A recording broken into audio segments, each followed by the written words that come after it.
گائے کا گوشت کھانے والی ہو، گائے کا دودھ پینے والی ہو، وہ گائے کا پیشاب پینے والوں کا مقابلہ کر سکتی ہے۔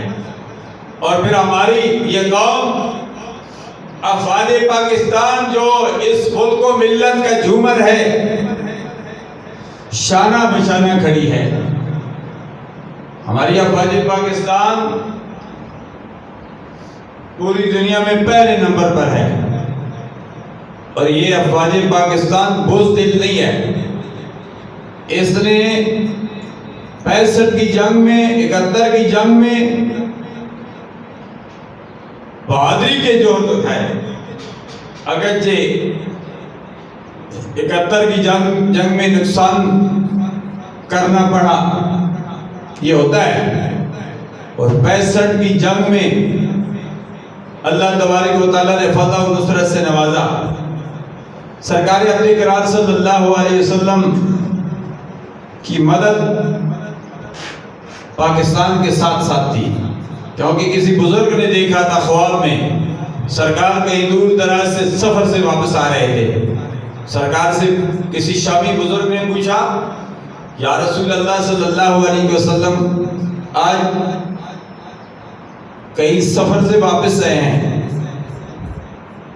جانے کے بعد صلی اللہ علیہ وسلم نے فرمایا، پاکستان والوں کو میری مدد کی ضرورت پڑ گئی تھی، میں ان کی مدد کے لیے گیا تھا۔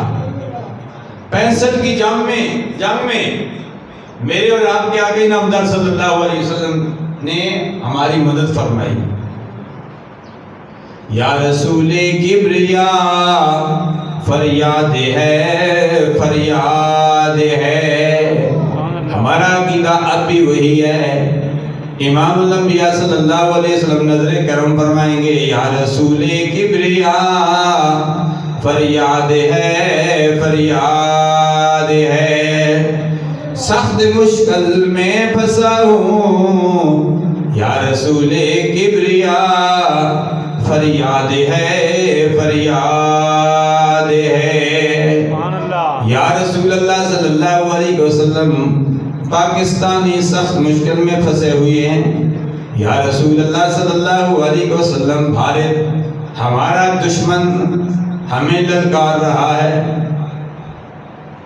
گائے کا پیشاب پینے والا، گائے کا گوشت کھانے والوں کو، گائے کا دودھ پینے والوں کو، گائے کی قربانی کرنے والوں کو للکار رہا ہے۔ یا رسول اللہ صلی اللہ علیہ وسلم کرم فرماؤ، یا رسول اللہ صلی اللہ علیہ وسلم نگاہ کرم فرماؤ، یا رسول کبریا فریاد ہے، فریاد ہے۔